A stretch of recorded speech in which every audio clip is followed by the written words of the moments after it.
Leadership didn't begin in a boardroom. It began when I was only 9 years old, the night my father died. One moment, everything changed. Our house felt different. The air felt heavier. My mother, 41 years old, suddenly widowed with 5 children and no financial safety net.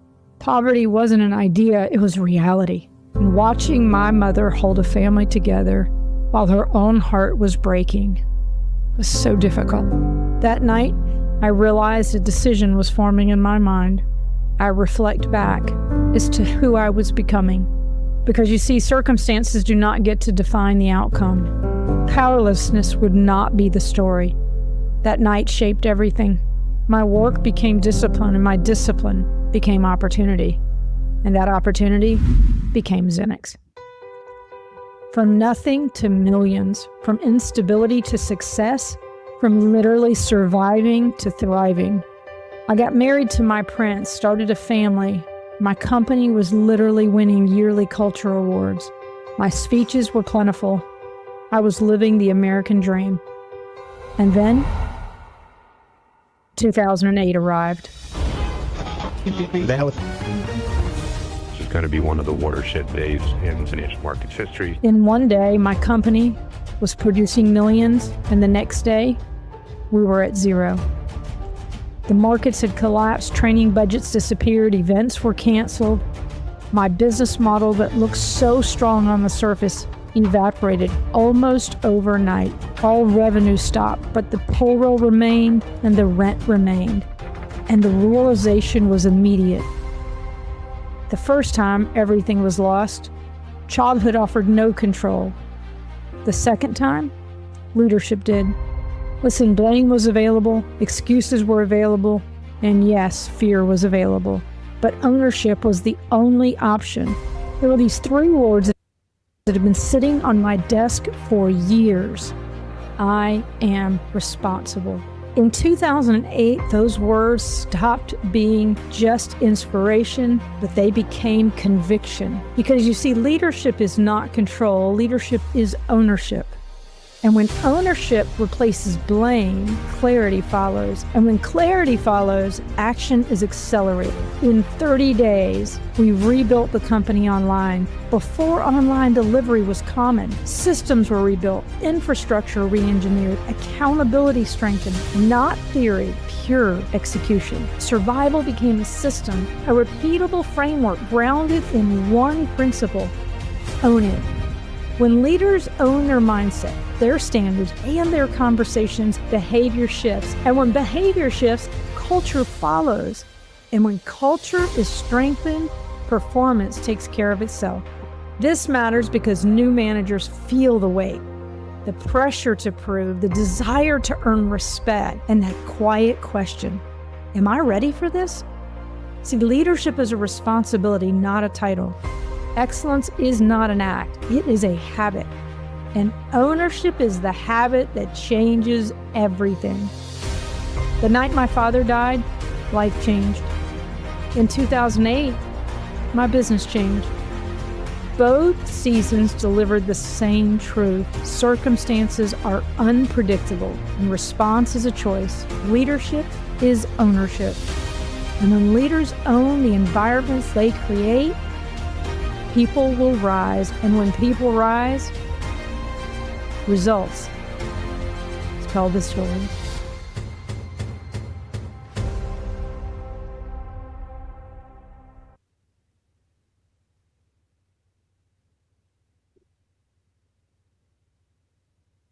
Good afternoon, everyone.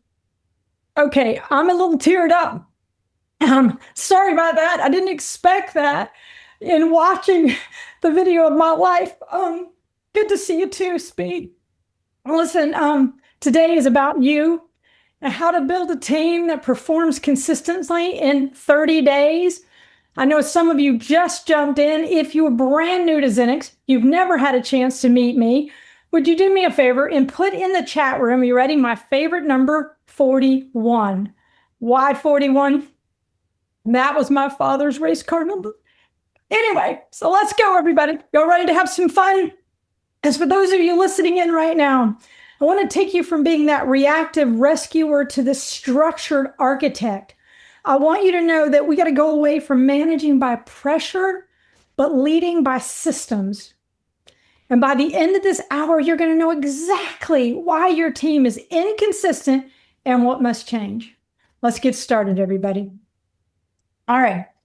So I've got lots of friends here, lots of new people. I see you, Larry. God bless you. It's good to see you in the room. All right. So today, as we go through this, we're going to explore, are you ready? The root causes of inconsistency on your team. What needs to change to truly not just stabilize, but elevate performance?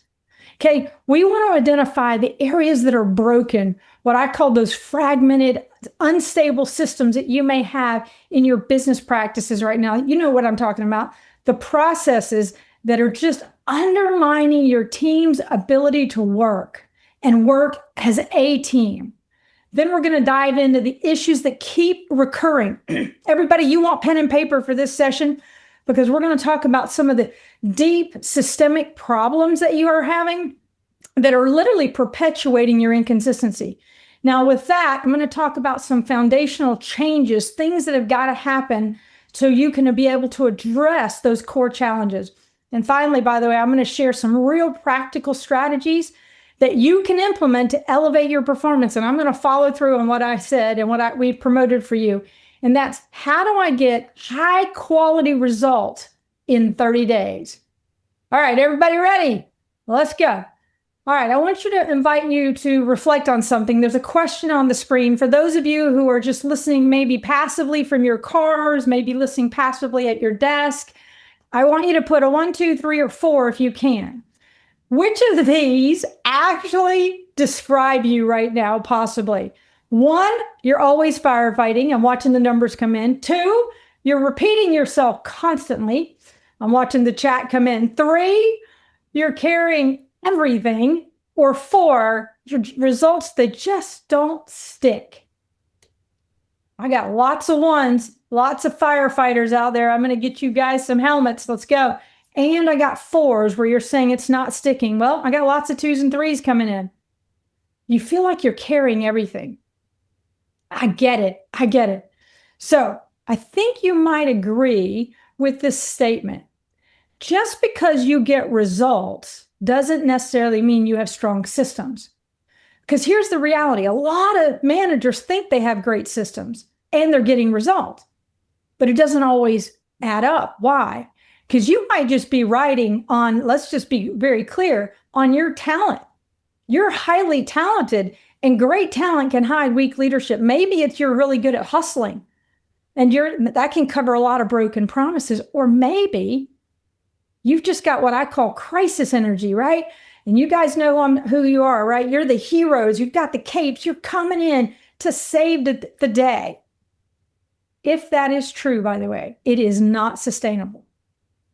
Now, I want to just take you back for a moment. I'm a young, new leader decades ago, and nobody taught me leadership. I don't know. Let's find out. How many of you have gone through formal leadership training? Tell me yes or no. Formal leadership training. I got some yeses. I got some nos. Some of you have done it with Xenix. Welcome back. Lots of nos. All right. So I'm a new leader. See if this sounds like you. I really wanted to have an amazing reputation as a leader. So I just go at things when I say I go at things, I go at things. You'll get to know me very quickly. So I wanted to be the best leader ever. So I'm going to be the first one in and I'm going to be the last one to lead. Does that sound familiar? Like I want to show them how good I am as a leader, that I would practice what I preach. I got a lot of yeses. Anybody getting burned out? Because I'm going to tell you what I found out. I was out working to get to the results, but I was completely burning myself out. And I was not exempling what I needed from them because I was exempling them sacrificing their lives. And I was in a position in my life where I was willing to sacrifice it, but they weren't, nor should they. So let me be clear. We don't want you burned out. What you're going to learn right now, right, is how to build structure, how to have solid systems. Because here's the one thing you need to know.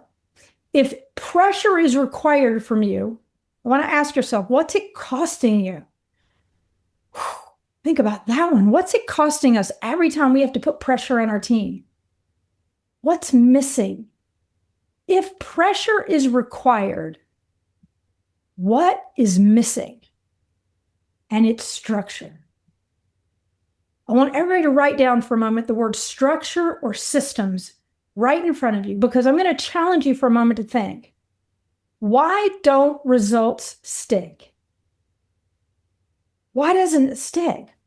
Well, there's a thing. Let me explain the burnout loop. Some of you are familiar with this because I sort of described it, but let me put some visual for you, right? You push hard and things actually get better. You relax thinking it's fixed, right? And then what happens? Performance declines. Then you panic and then you push again. The cycle is exhausting.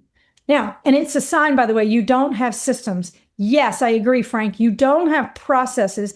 You have dependence on your energy. And if they only perform when you push, what happens when you're not there? Let me ask everybody there. What happens to your team when you are not there? Put it in the chat room. Let's see what you said. It stops, falls apart. Okay, y'all are making me laugh a little bit. Somebody said the mice are playing. Okay, inconsistent. Nothing gets done. Deadlines are missed. I think everybody's in agreement here, because here's the key. I want to say it again. If your results only improve when you apply pressure, you don't have leadership. You have dependence. The system has failed. So what do great leaders do? Great leaders build systems that work without constant pressure. Great teams are built on structure, not talent alone. So let me talk to you about a thing called the ownership trap. Now, I think most of you, and I'm watching your chats coming in, love the non-negotiables. Can everybody read my shirt? And if you can, let's see who's the first to put it in the chat room. Ready? Let's go. You're going to come play with me today. We're going to have some fun and we're going to learn. You got it. Well, there's a thing called own it that I'm passionate about, but there's also a trap of ownership. What do I mean? Sometimes leaders accidentally own the wrong things. Are you ready? Now, you got to give yourself a grade. As I go through these, I want you to tell me, does this sound familiar? Because these are things that maybe you shouldn't have to own. Here we go. The first one, follow-ups. Are you constantly following up with your team? What's going on? Are you getting things done? I need to follow up, follow up, follow up, follow up. Give me a yes or no in the chat room. Is that you? Or you're constantly looking over their shoulder and or calling them? What's going on? I need an update. I need status. Follow up, follow up, follow-ups. All right, I got lots of yeses, a few no's in there. Love it. All right, let's do this. Are you accidentally owning the deadlines? Hey, I gave you a deadline. Are we going to meet it? Sometimes. Keep it coming, everybody. All right. Are you owning the energy for your team? You show up and everybody's energized. You go away, everybody's deflated and they're back down. Come on, I see it. By the way, if any of you want to yell at me, like you're like, God, I agree with her. I wanted you to do capital Y-E-S, which means all capitalized letters, means you are agreeing with me. I got a lot of people yelling now. If you're agreeing with me, you're yelling all capitalized letters and you're jumping up and down, you can put exclamation points. Okay. So are you owning the energy for your team? Look at, I got lots of people screaming at me, jumping up and down. Okay, let's keep going. What about the standards? Are you owning the standards? Are you the one that's constantly creating the standards and trying to get your team to address the standards? What about problem solving? How many of you feel like you are firefighters? Everybody brings you the problems constantly. Oh my gosh, Stephanie is really screaming. B Hall screaming as well. 11656 is screaming. Okay, listen, everybody. What about accountability? How many of you have heard or constantly talk about we need to hold people accountable? We're in this new culture, everybody, where everybody's working from home. Not everybody. People are now gravitating back to the office, but lots are working from home. And if I haven't heard it once, I've heard it 100 times. Casey, we need to hold people more accountable. I'm like, no, you don't have to hold people more accountable. What you have to do is instill ownership in them. I'm going to tell you that most leaders really plateau right here. And this is where strong leaders actually stall. And I want to make a statement. You might want to write this down. Whatever you consistently rescue, you permanently own. Let me say that again for you. Whatever you rescue, you own. That is called an ownership law. Here's how it works. You rescue them, they repeat the behavior, you start to resent it, and you eventually burn out. Your help can become their habit. I want everybody to write down help equals habit formation for your team members. This is so critical for you guys to understand. Let's find out very quickly. Everybody in the chat room, how many of you are new leaders and how many of you are established leaders? And by the way, if you're established, give me how many years. But if you're new, just put NEW. See, 10 years, lots of new, 40 years, got some veterans in here. I know I'm speaking to the truth. You guys can all go, amen.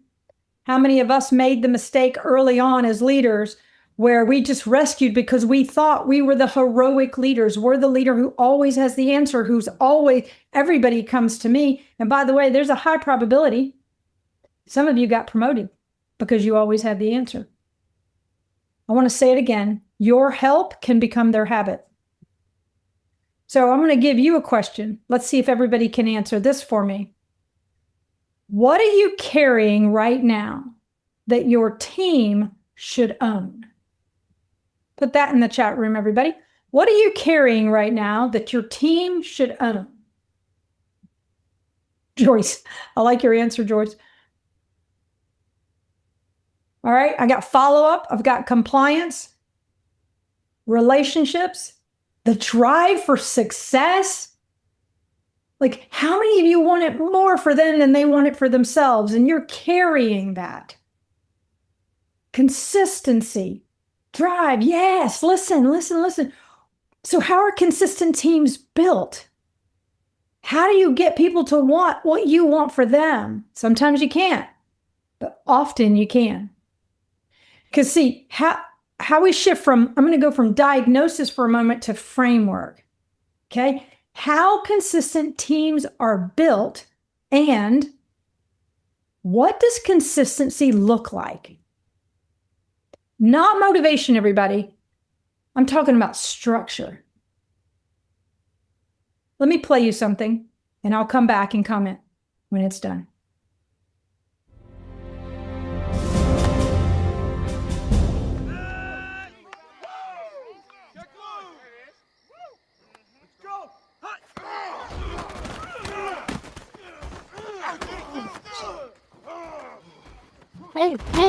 What was that, Ray?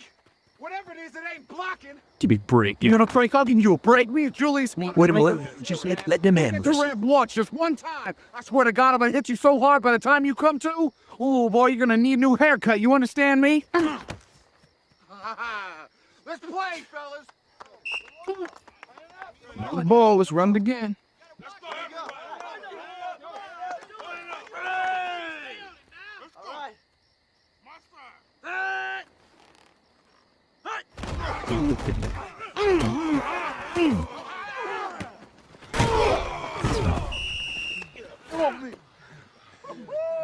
You all right, Big Petey? You all right? You really stuck him, Campbell. Yeah, I love me a little contact, Petey. This is left side. Strong side. Left side. Strong side. Left side. Strong side. Left side. Strong side. Left side. Strong side.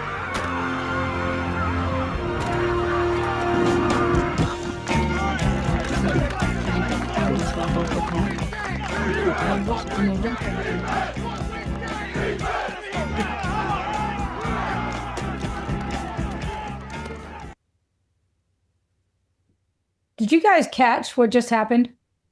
He didn't motivate them, that leader. He didn't beg them. He didn't rescue them.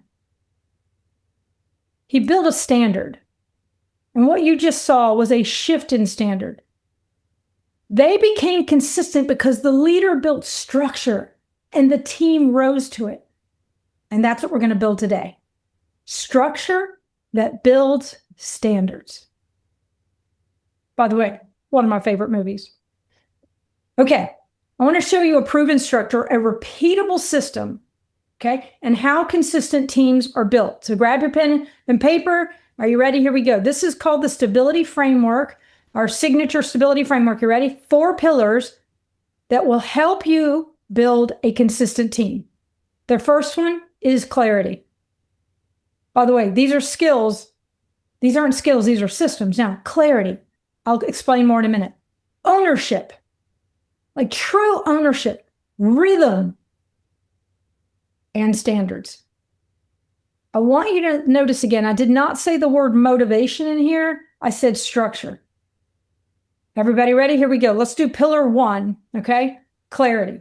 Now, clarity is we're going to just eliminate the drama. Y'all know what I'm talking about? How many of you have a little drama in your companies right now? Come on, little drama in your teams, and you're constantly trying to fix the drama? Okay, so when there's no clarity, your people right now are making assumptions. Listen, you might have really clear expectations, but maybe they think it's vague. Maybe it's a moving target. Maybe it's, hey, just do your best you can.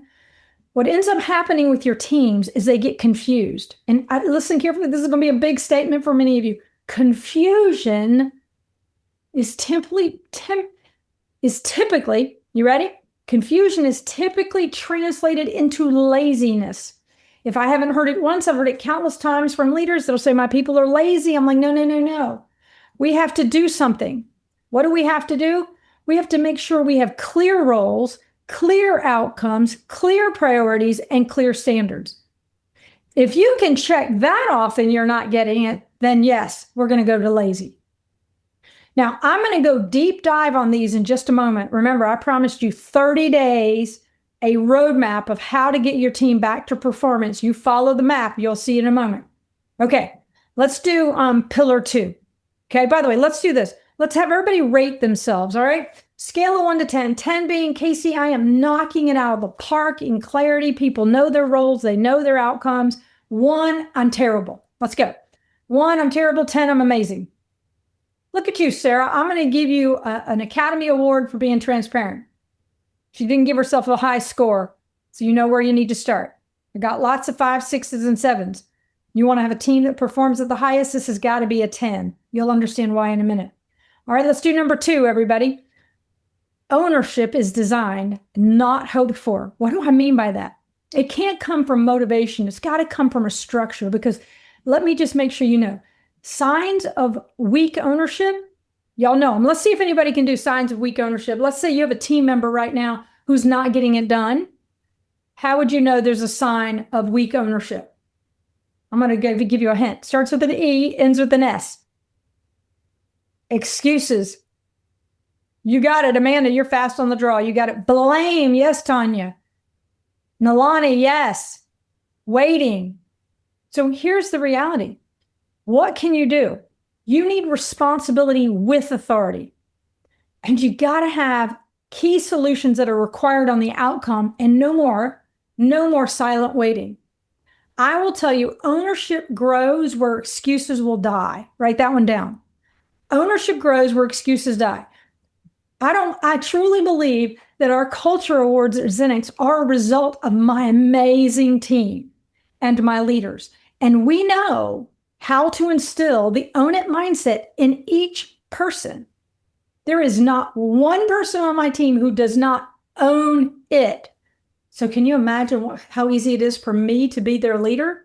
How did we get there? It's all part of the process. It's all structure. Now, pillar 3, everybody.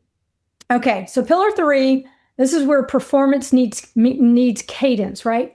Great teams. And you saw that in Remember the Titans. They run on rhythm, priorities, scorecards, check-ins, reviews, And without rhythm, you guys, you're going to get chaos. By the way, this isn't about creating predictable mishaps. This is about creating predictable patterns that drive consistent performance. I will tell you, chaos is going to probably live whenever you have the rhythm missing. And quite often, this is a big gap for many. How often do you actually inspect what you expect? Come on, give yourself a number right now, everybody. 1 to 10, 10 being Casey, I'm exceptional in this pillar, and 1, I'm terrible. I see you, Miss Pruitt. It's good to see you. All right, we got some low scores coming in. So let's go to pillar 4. Okay, pillar 4. Oh, my favorite one. What you tolerate becomes culture. Not what you say, what you allow. Y'all know what I'm talking about. Missed deadlines, bad energy, low energy, poor preparation, no, all the excuses that you hear. I want you to write this down. And this is a big one for you. Your silence is training your team. Your silence is training your team. One thing that I have learned over the years, and I don't know if you say this to my children. I have 2 teenage daughters, by the way, now. One goes to Ole Miss. Yep, hotty toddy. The other one is in high school.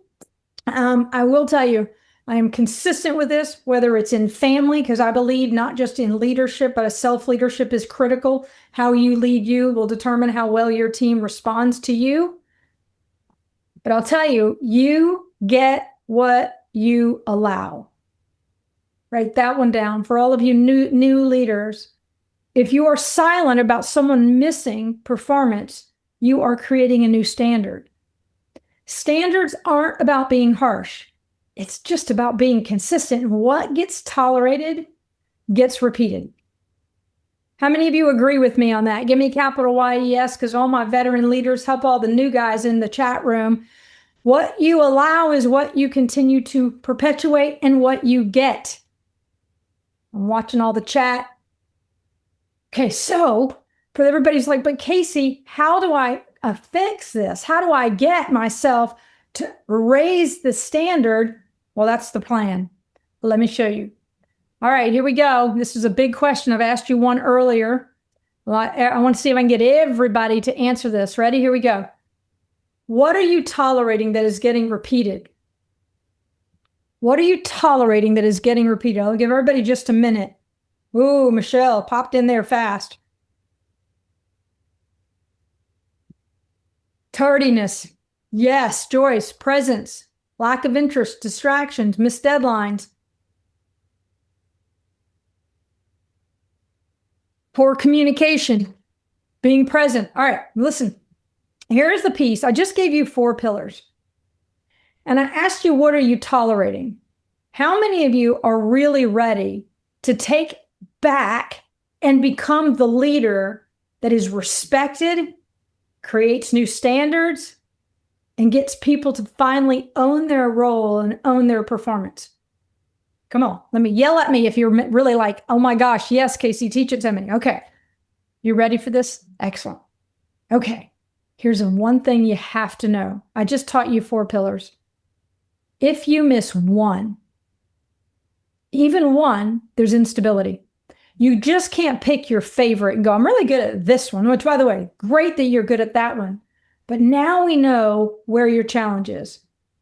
Because see, when you're super clear and you own it and you have rhythms and you have standards, that's what consistency looks like.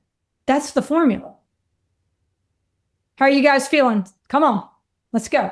All right, so now that you know there's 4 pillars, you know the ownership trap. You're not going to be the one bringing the energy, the one holding people accountable. You don't need to. Why? Because we're going to teach you a structure right now, what you can do. So here we go. Your stability sprint. So I've got how much time? All right. Where am I? Got it. All right. Now we're going to go through a sprint. Now the 30-day reset. Okay. Now, as I go through this sprint, I'm going to go deep dive. What do you do on each week? But let me just first give you an overview. In 30 days, you're going to do 4 things if you're committed. Let's see if you are. The first one is really reset. You're like, what do you mean? You'll understand in just a moment. Number 2, you're going to transfer ownership. And let me just be very frank about this in a second. Number 3, you're going to install rhythm. You're like, okay, I'm all in. How many of you are all in right now? Come on. Number 4, you're going to reinforce the standards. Now, this is, by the way, this is what I call the simple starter system. This is not the full MANAGEx program, but this should get you moving. Okay, everybody excited? All right, so what's the reset? You got your pen and paper. Here we go. Okay, in the 30 days, you're going to be doing 4 things. Okay, now what do I mean? Now, I'm going to go again, deep dive each week, but give me a moment. First week is about setting expectations, getting everybody on the same page about their goals and their objectives. Okay, how many of you feel like you could do that? Come on, get everybody on the same page. And I'm going to tell you exactly how to do that in just a moment. Okay, I got lots all in and yeses. Okay, now I want you to do me a favor. Would you put in the chat room how many direct reports each of you have? Come on, how many people's lives are you impacting? 63, 11, 23, 2? 200? All right. I consider it one of the greatest privileges to be a leader. I didn't know that early on when I got the role, I got the title, got the position. But I'm going to tell you right now, they're waiting for you to set expectations. Okay? Number 2, responsibility. We're going to deep dive into what are their responsibilities, okay? And accountabilities of each person. What are they required to do? Week 3, this is we're going to be tracking progress. Remember we talked about getting in a rhythm? We've got to identify early roadblocks, issues, anything that's getting in their way. Finally, on week 4, we're going to talk about reinforcing key learnings and ensuring the training sticks. Okay. Now, this is a very high-level overview. I'm going to give you deep detail starting on the next slide. Feel free to take pictures. However, I'll give you a 1-page checklist of what you need to do at the very end. Is that good for everybody? Y'all want the checklist? So it'll literally tell you week 1, week 2, week 3, week 4. Okay. What you need to do. All right. Here we go. Let's do week 1, okay? This is what I call about removing the fog. What do I mean by that? Most managers assume they are clear, but they don't always verify it. I'm going to tell you, as a new manager, I can look back going, go. I was a sales leader. I'm like, go make sales calls. What does that look like? Listen, when you sit down, and I want you to sit down with your team. So let me give you the exact actions I want you to do. And you might want to write this down. It won't be on the screen. I want you to have them answer 3 things. Everybody clear? 3 things. Okay. I want you to first ask them, what are you responsible for? In other words, you are clarifying what's their role and what their outcomes are. Now, in the 3 questions you're going to ask, again, this is on the screen, write this down, is what are you responsible for? How is it measured? And what does excellent look like? Like, what does great look like? Why do I want them to define what great looks like? What if this is your great and this is their great? Listen, if you as a leader cannot answer that in 1 sentence per role you have, then your team can't execute it. Let me say that again. If you as a leader cannot answer that 1 sentence, okay, your team can't execute it in 1 sentence. If you have a salesperson, what are they responsible for and how are you measuring it? Now, here's the reality. Clarity comes before accountability always. So do you need to reset priorities? I don't know. Do you need to eliminate all the vague stuff about go, but go do X? But I'm going to ask you guys what I call the key question that's going to pop up here in a moment. The key question is, does my team know exactly what winning looks like? So let me give me feedback. We're on pillar 1. You're going to reset expectations. Yes or no? Does your team know exactly what winning looks like? Tell me yes or no in the chat room. So Amanda, you know what you need to do? Odette, you know what you need to do?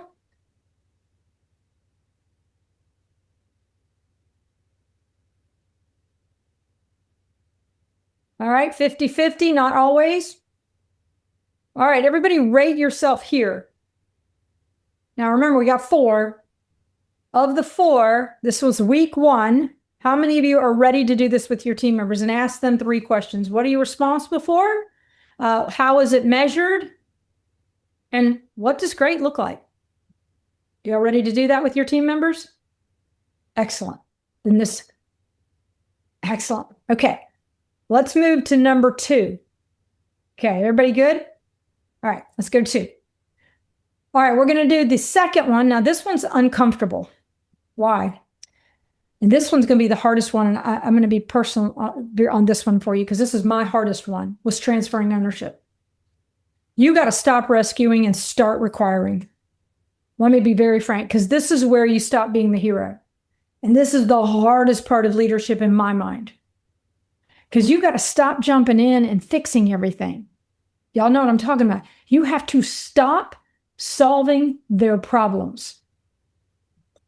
Now, you're like, well, how do I stop doing that, Casey? I have trained them to come after me.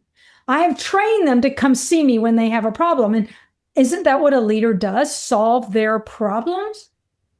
No.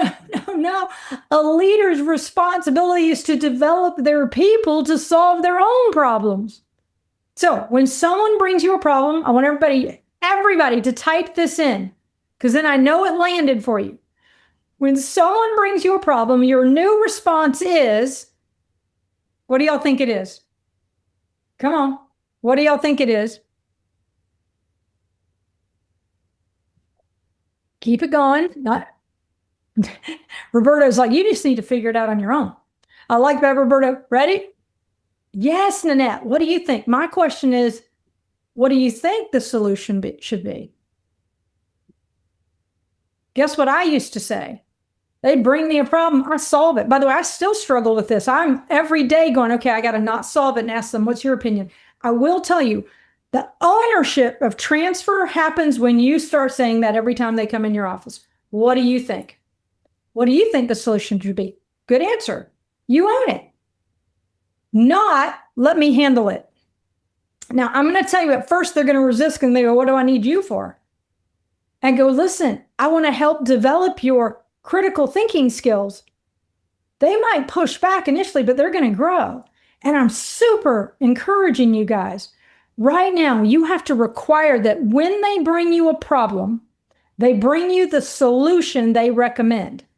For right now, I want to get all of you super ready to go, what do you think? How do you think we should solve it?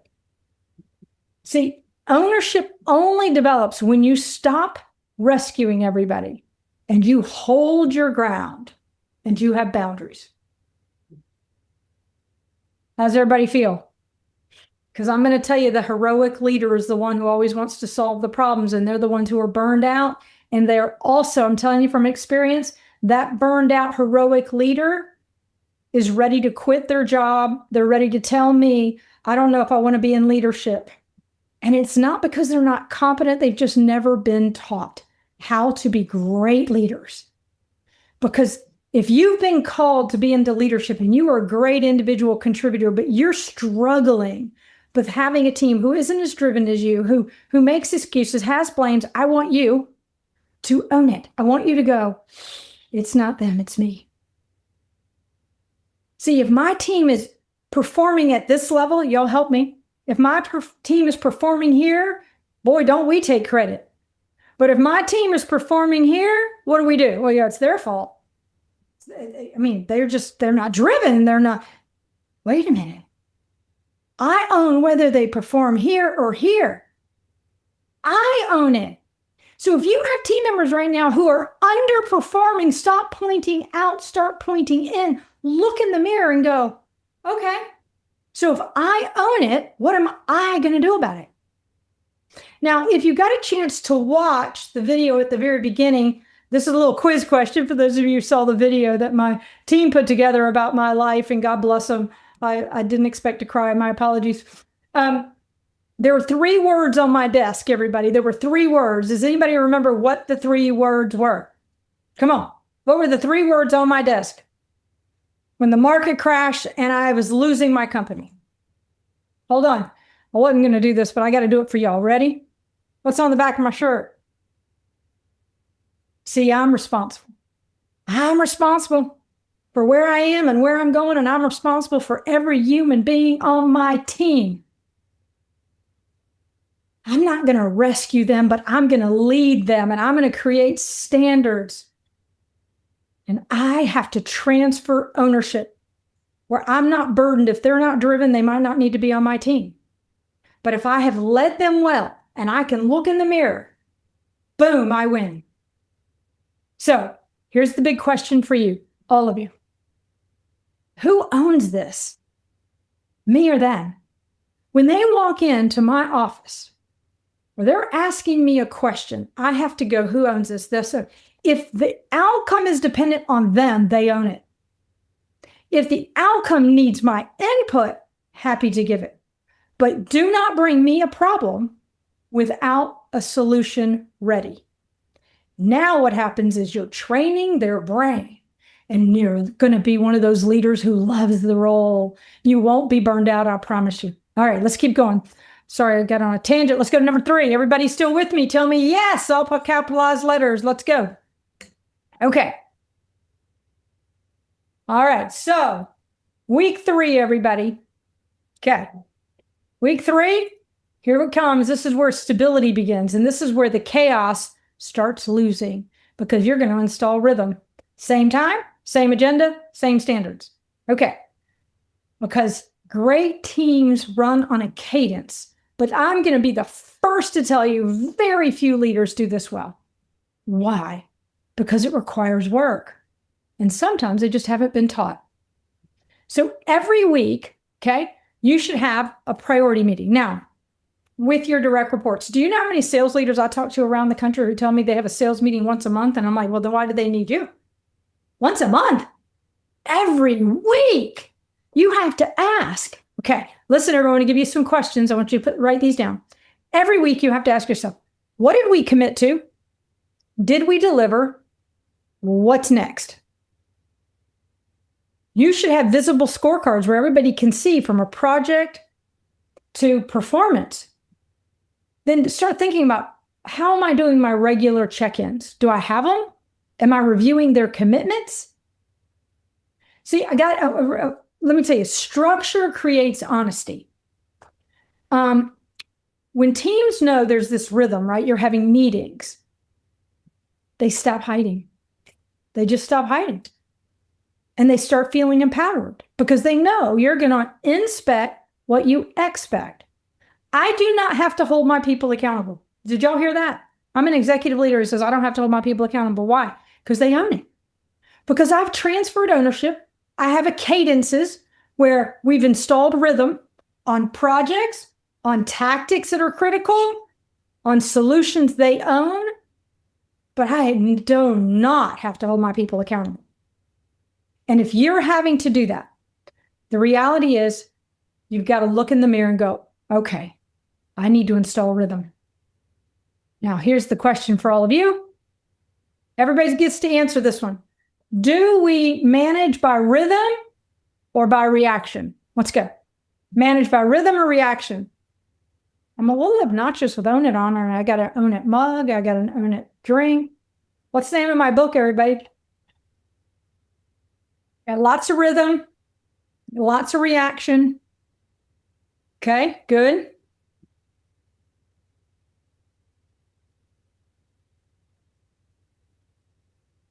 I see both. Okay. Let's go into next. Now, once you get that rhythm in, everybody knows their roles, you've transferred ownership, what's left? Listen, week 4 determines whether all this sticks. Okay? And this is where most leaders quit after 2 is really hard. A lot of leaders don't do the rhythm piece and they don't reinforce standards. And remember, I said, if only one pillar's off, you lose. You want all 4 pillars to be solid. Okay. This is where I'd say really good leaders just get busy. Anybody really busy right now? Give me exclamation points if you're super busy. All right. Yeah, look at all of them. I got a lot, right? Okay, now let's see how many of you are really tired. Okay, somebody gave me about 100 exclamation points. Okay, you get tired because you get busy and then things start to slide, and guess what happens to the system? It collapses. Week 4 is where you're going to lock in the new normal. Okay, so in week 4 specifically, you want to call out the wins. You want to correct the misses. And man, I want to help you guys. I'm seeing some of you say you're exhausted. Listen, I'm empowering you right now to tell you, when you do week 4 and you reinforce the standards, okay, you're addressing the gaps immediately, right? You got to correct their misses fast, because if not, that becomes a new standard. You have to know if they're doing great things, what's working, what's excellent, what you want repeated is what you should recognize. So if any of you have kids, just recognize what you'd like to see repeated. Like my child, she makes her bed. I'm like, oh my God, you made your bed. She's like, I said, I'm so proud of you. Next thing you know, she's making her bed again. It's insane. Why? We all want affirmation. We're all, as adults, we want affirmation just as much as anything. Now, there's different personalities that want different types of affirmation. But I will tell you this. You've got to recognize what is working and what is excellent, okay? Because at that point, if you've corrected the drift early, then you've re-anchored your expectations. See, your team is learning this isn't temporary. This is how we operate. We do a whole own it thing inside of MANAGex that we teach that just reinforces that I don't own it. Each team member owns it. So I'm going to ask you again in this question, because a lot of you listening in, I see a lot of people saying, I'm exhausted, I'm not doing enough. Hey, don't be hard on yourself. Give yourself some grace right now as you're listening in going, for some of you, this is the first time you've ever attended any kind of leadership training. And you're like, I'm not doing it well. That's okay. When I was brand new, I didn't either. Trust me, I need to apologize to all those direct reports I had early on to go, I'm sorry I practiced on you. But as I learned and I grew and I studied and I teach and I lead, I know I get what I'm allowing right now. Ask yourself, what am I allowing right now? I want everybody to do me a favor. I want you to write down one thing you would like to fix. I'm watching your chats over here. Dependency, follow-up, addressing the gaps, communication.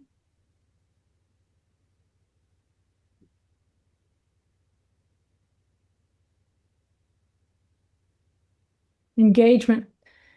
Hey, everybody, I'm hoping you feel right now that being a great leader is within your grasp. The fact that you showed up, I should have early on just said congrats. Here's why. You know, right? And I think you know. When I got the job from the sales to management and then management, and I kept getting promoted, I didn't get taught early on the significance of my title had an impact on the livelihood of my people. I didn't know. And I wish I had, because my heart was in the right place, but I thought it's do what I tell you to do, and that's what you do. But what you'll learn quickly is creating this structured process. And there's a lot more, by the way. I'm just giving you my heart, my team knows I love them. They know. Doesn't mean my standards are lower. My standards are actually higher because I know them. So why does this break down? Why does it sometimes not work? And some of you might have been doing all 4, but maybe not. Why would it not work? How could it break down? Listen, it's happened to the best of us. I didn't have the feedback system early on. I didn't know because nobody taught me the rhythm piece. right? Let me tell you the key reasons it could break down, and you tell me which of these is you, okay? Maybe it's just lack of coaching to help really people apply stuff. How well do you rate yourself as a coach right now? Not the coaching that's out in the world. I'm talking about as a leader where you're coaching your people for performance. You understand the psychology of change. You understand the 2 reasons people do not change, and you know how to address them.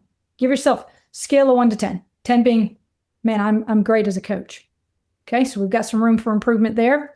Another reason it might break down is there's just no accountability. You don't understand accountability, right? To make sure people follow through and what that looks like. Rate yourself on accountability. How good are you there? Let's see if I can get everybody to play here. All right, here they come. Ooh, I got some 10s in there. Benjamin goes, I'm giving myself a 1. Okay, Benjamin.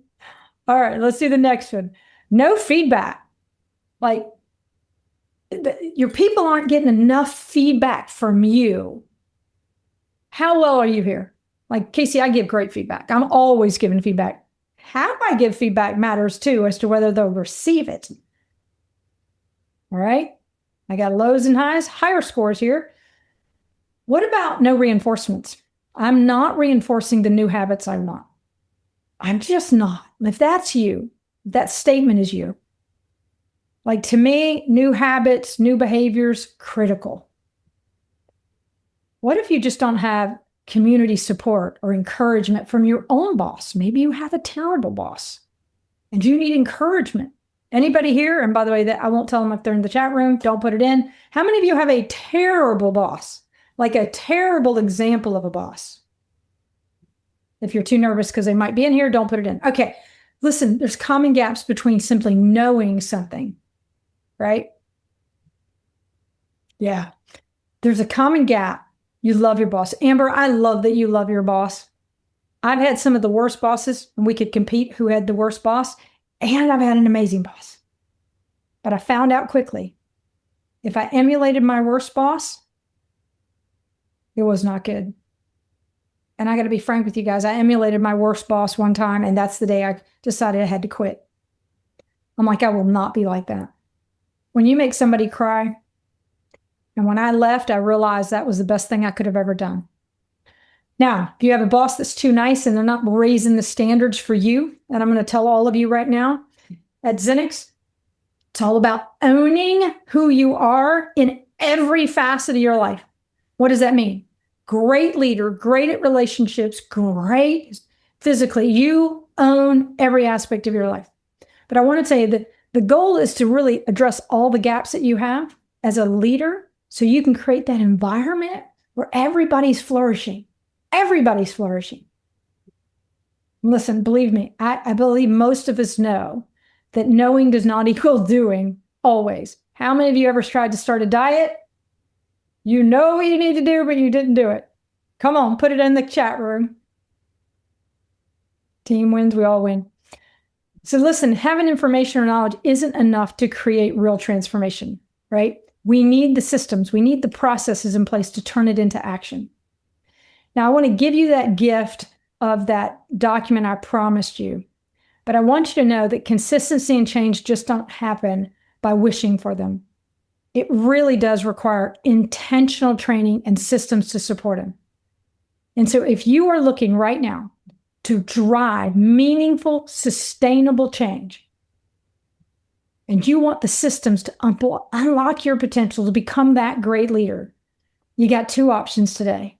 Go it alone, and right, maybe your old habits pull you in, maybe you drift, maybe you have good intentions, or maybe come structured, where you get systems, you get accountability, you get meaningful growth.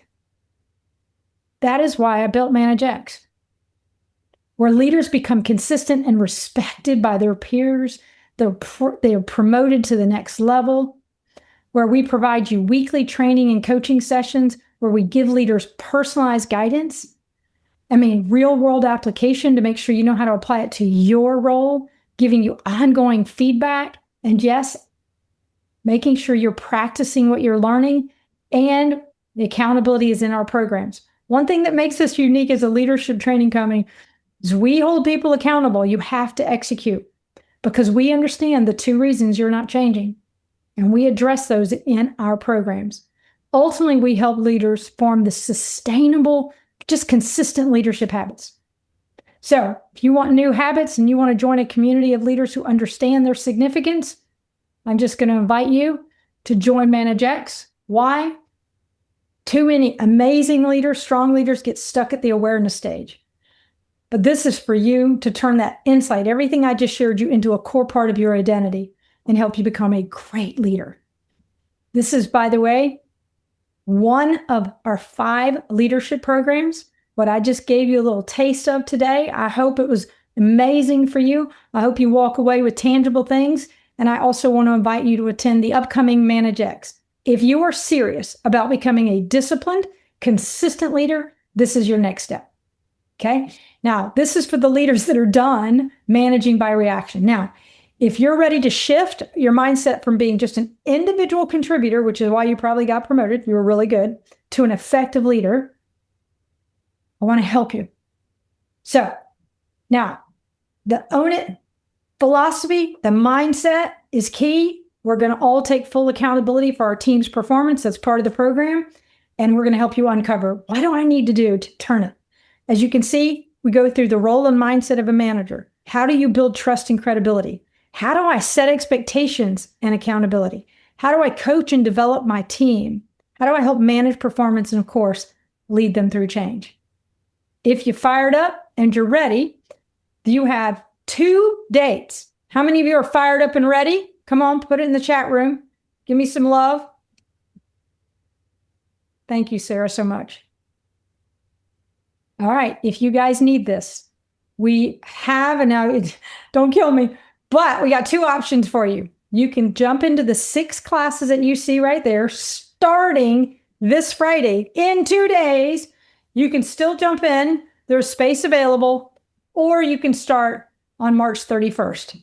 It is every week for 6 weeks. Okay, now I'm going to open it up for any questions. I got about 2 minutes.